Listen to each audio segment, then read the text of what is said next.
Saludos, mi nombre es Marco Nogués y formo parte del proyecto de el Laboratorio de Enseñanza y Aprendizaje LEA de la Universidad Autónoma de la Ciudad de México. Ahora vamos a ver un capítulo de un libro, de un texto universitario de física, y ver cómo podemos hacer actividades de aprendizaje para poder entender mejor lo que estamos viendo. Este es un archivo PDF y si se dan cuenta y que se está viendo en Google Drive, y aquí tenemos un botón que dice añadir un comentario. De esta manera voy a poder escribir cosas relacionadas con el texto. Ahorita lo vamos a ver. En un capítulo lo que tenemos primero es una situación física a partir de la cual podemos explorar las ideas que se van a ver en el capítulo. Entonces, pues nos describen que hay una pelota de billar que se mueve, se dirige hacia otra y hay una colisión, un choque. Por lo tanto, esta pelota adquiere una cierta velocidad y esta otra pelota cambia su dirección de velocidad.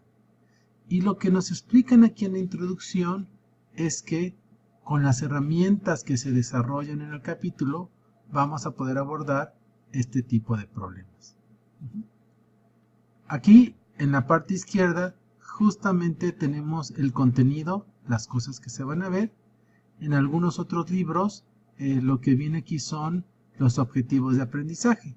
Entonces, por ejemplo, si queremos resolver un problema de centro de masa, pues sabemos que aquí es la sección 9.8. Pero con seguridad, para entender esta parte, valdrá la pena hacer una revisión de las ideas principales. Cuando estamos revisando un texto, una primera buena idea puede ser recorrer todos los párrafos leyendo el primer enunciado, un poco para establecer un vuelo de pájaro y ver de qué se está tratando el capítulo. Entonces, dice, cantidad de movimiento lineal y colisiones. Aquí tenemos justamente un primer concepto clave que vamos a ir desarrollando y que es el concepto de cantidad de movimiento. Entonces, por ejemplo, podemos añadir un comentario. En este caso, yo lo puedo colorear y aquí hago una anotación que, como habíamos visto, puede ser una pregunta, una asociación personal, una aclaración de vocabulario, ideas. Aquí yo recuerdo que cantidad de movimiento tiene otros nombres. Se llama también momento lineal o momentum. Esa es una asociación personal que yo tengo y la puedo colocar aquí. Y la pongo como un comentario. Una idea, por lo tanto, sería establecer este archivo como un archivo compartido, que sean varias personas las que estén trabajando en él y que puedan estarse revisando sus comentarios, anotaciones y preguntas, para lo cual estas tienen que ser lo más claro posible. Lo interesante es que este capítulo empieza con una situación que justamente nos hace reflexionar acerca de que nosotros podemos resolver utilizando estas herramientas del capítulo. Entonces, por ejemplo, dice, un vagón del ferrocarril cargado con piedras avanza libremente sobre las vías horizontales sin fricción. En el vagón un trabajador empieza a lanzar horizontalmente las piedras hacia atrás del carro. ¿Qué sucede entonces? Y tenemos las siguientes opciones. Aquí, por ejemplo, no tenemos un dibujo, entonces quizá valga la pena hacer esa anotación, ¿no? ¿Cómo sería el dibujo? El esquema. ¿Cómo visualizo esta situación? ¿Cómo visualizo esta situación? Si yo tuviera las fotocopias de este libro, podría yo estar trabajando sobre las fotocopias escribiendo con un lápiz. O si es mi libro, haciendo anotaciones a un lado o en mi cuaderno bitácora. Bueno, entonces aquí justamente pues hay que empezar a leer y podemos, como les había dicho, recurrir a las diferentes estrategias. Por ejemplo, podríamos hacer una paráfrasis, es decir en nuestras propias palabras lo que dice un párrafo, ¿no? O señalar las ideas principales o las herramientas matemáticas que se van a utilizar. Por ejemplo, aquí nos están hablando una introducción sobre la ley de la conservación de energía que vimos en el capítulo anterior. Entonces, quizá una buena anotación sería cuál es esta ley de conservación de energía. Y así sucesivamente. Y obviamente va a ir desarrollando todas estas preguntas. Es decir, quizá alguna pregunta que yo ponga va a estar siendo resuelta a lo largo del video. Aquí, por ejemplo, entonces, pues tengo la descripción de la cantidad de movimiento lineal, que es una cantidad física que tiene un significado. Entre otras cosas, se puede, a partir de la cantidad de movimiento lineal, expresar la segunda ley de Newton. Aquí está. Y empiezan los ejercicios y los ejemplos. Entonces, los libros son unos buenos, nos dan ejemplos claves para poder nosotros entender mejor lo que sucede. Y pues una de las cosas que podemos ver es primero cuáles son las estrategias de resolución de ejercicios que plantea cada libro. Aquí, por ejemplo, pone un ejercicio, le pone que hay que plantear el problema y hay que poner la solución. Aquí a mí me hubiera gustado que hubiera puesto una parte de visualización, porque para mí la visualización es importante. Entonces, aquí leer el problema no es suficiente y ver la resolución. Quizá una cosa que ustedes puedan hacer es quizá ir copiando el problema y haciendo comentarios o intentando ustedes hacer el problema y comparando con las cosas que va explicando el libro. Y noten eso, todo el tiempo están poniendo procedimientos, entonces va a ser muy importante poner procedimientos para poder resolver los ejercicios, ¿no? Nuevamente aquí vienen ejemplos y aquí viene la parte fundamental del tema, conservación de la cantidad de movimiento. Esto es de lo que se trata, el centro del capítulo.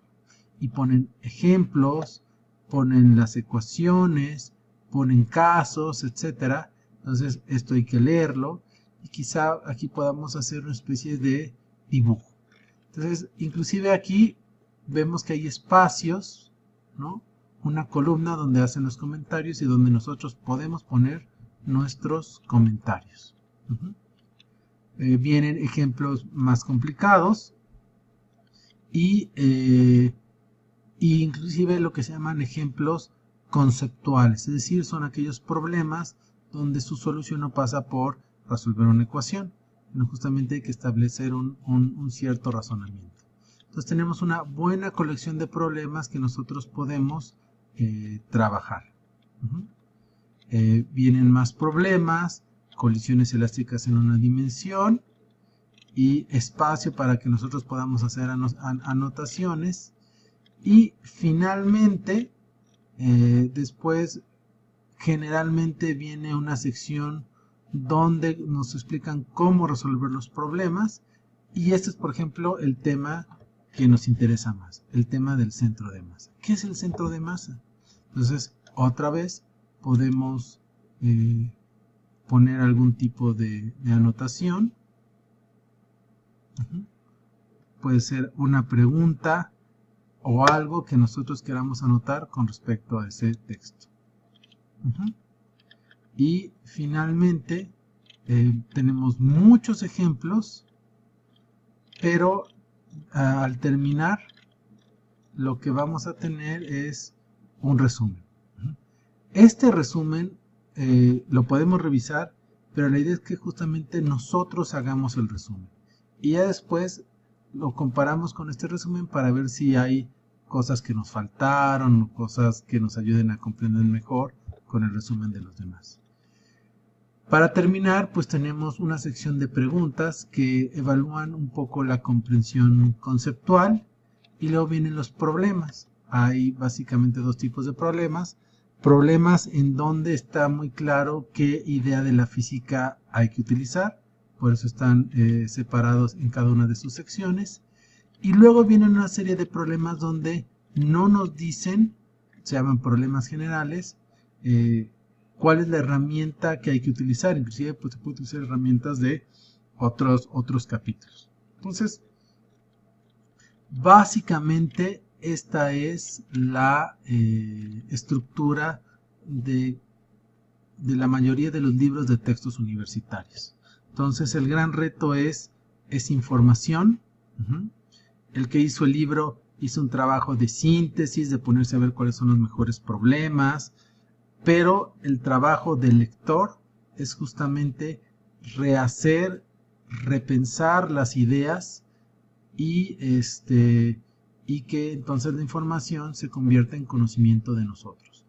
Una muy buena estrategia de trabajo es leer los párrafos y tratar de explicarlos como si nosotros fuéramos los maestros, pensando en que vamos a dar nosotros la clase, y hacer eso mismo con los problemas, es decir, pensar que voy a explicar este problema y entonces si hay algo que yo no voy explicándome a mí mismo y no entiendo, pues tengo que regresar a leer para ver cómo lo entiendo mejor.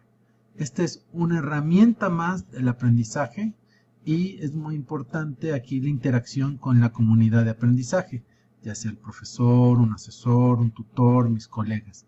Entonces, en la medida de que yo pueda explicar a los otros, preguntarles, resolver problemas juntos, se va enriqueciendo lo que yo sé acerca de este tema y entonces se vuelve una excelente herramienta de aprendizaje. Espero que les sea útil. Les recuerdo que este es un